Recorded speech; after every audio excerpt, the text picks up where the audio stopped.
4 மாநில சட்டப்பேரவை தேர்தல்களில் ஹரியானா, மகாராஷ்டிரா என 2 மாநிலங்களில் காங்கிரஸ் கட்சி படுமோசமாக தோல்வி அடைந்ததால் தேசிய அளவில் இந்தியா கூட்டணியை தலைமை தாங்கி வழிநடத்துவதில் அந்த கட்சிக்கு சிக்கல் எழுந்துள்ளது. மக்களவைத் தேர்தலில் பாஜகவுக்கு எதிராக எதிர்க்கட்சிகள் ஒன்றிணைந்து உருவாக்கிய இந்தியா கூட்டணியின் தலைவராக காங்கிரஸ் தேசிய தலைவர் மல்லிகார்ஜுன கார்கே இருக்கிறார். மக்களவையில் இந்தியா கூட்டணியின் தலைவராக ராகுல் காந்தியும், மாநிலங்களவையில் மல்லிகார்ஜுன கார்கேவும் தொடர்கின்றனர். மக்களவைத் தேர்தல் நேரத்தில் ஒன்றாக தேர்தலை சந்தித்த இந்தியா கூட்டணி கட்சிகள் மாநில சட்டப்பேரவை தேர்தல்களில் சூழ்நிலைக்கு ஏற்ப கூட்டணியாகவும் தனித்தும் போட்டியிட்டு வருகின்றன. ஜம்மு காஷ்மீர் சட்டப்பேரவை தேர்தலில் மக்கள் ஜனநாயக கட்சி இந்தியா கூட்டணியில் இருந்து விலகி தனித்து போட்டியிட்டது.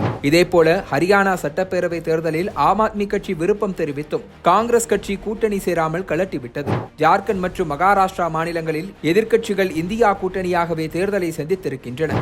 இந்த 4 மாநில தேர்தல்களில் ஜார்க்கண்ட், ஜம்மு காஷ்மீரை கைப்பற்றியிருக்கும் எதிர்க்கட்சிகள் ஹரியானா, மகாராஷ்டிராவை கோட்டை விட்டுள்ளன. அதிலும் ஹரியானாவில் வெல்ல வாய்ப்பிருந்த தேர்தலை தோற்றதும், மகாராஷ்டிராவில் 100க்கும் மேற்பட்ட இடங்களில் போட்டியிட்டும் வெறும் 16 இடங்களில் மட்டுமே வென்றதும் காங்கிரஸ் மற்றும் ராகுல் காந்தி மீது இந்தியா கூட்டணிக்குள் அதிருப்தியை கிளப்பியுள்ளது.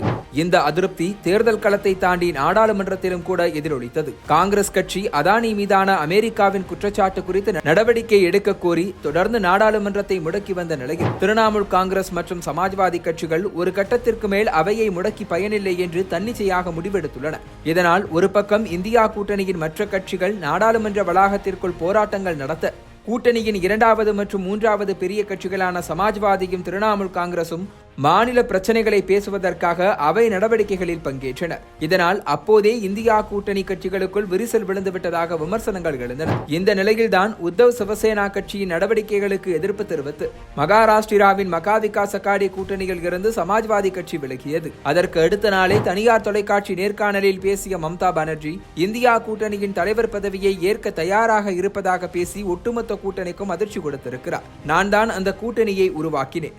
ஆனால் இப்போது அதனை வழிநடத்த வேண்டியது தலைமையில் இருப்பவர்களின் பொறுப்பு. அவர்களால் முடியாவிட்டால் நான் என்ன செய்ய முடியும்? எனக்கு வாய்ப்பு கிடைத்தால் இந்தியா கூட்டணி சுமூகமாக செயல்படுவதை உறுதி செய்வேன். அதற்காக மேற்கு வங்கத்தை விட்டு செல்ல வேண்டும் என்கிற அவசியமில்லை. அதனை என்னால் இங்கிருந்தே செய்ய முடியும் என பேட்டி கொடுத்திருக்கிறார் மம்தா பானர்ஜி.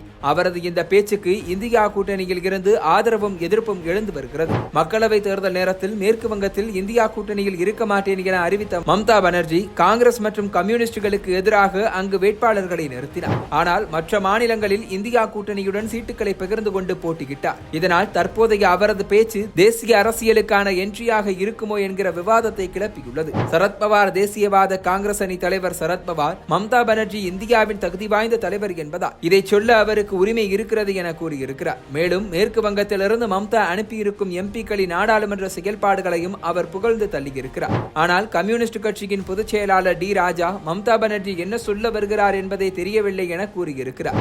இன்னொரு பக்கம் சமாஜ்வாதி கட்சி தலைவர்களில் ஒருவரான உதய்வீர் சிங் மம்தா பானர்ஜி அதிக அனுபவங்கள் நிறைந்த மூத்த தலைவர் என்றும் அவரது தலைமை பண்பின் மீது தங்கள் கட்சிக்கு நம்பிக்கை இருப்பதாகவும் பேசியிருக்கிறார். ஆனால் காங்கிரஸ் எம்பி மாணிக்கம் தாக்கூர் மம்தாவின் பேச்சை ஒரு நல்ல நகைச்சுவை என விமர்சித்துள்ளார். வங்கத்தை தாண்டி கட்சி வளர்க்க முடியாதவர்கள் தேசிய அளவில் எப்படி போட்டியிடுவார்கள் என்றும் எப்படி கூட்டணியை வழிநடத்துவார்கள் என்றும் அவர் கேள்விகளை அடுக்கியுள்ளார்.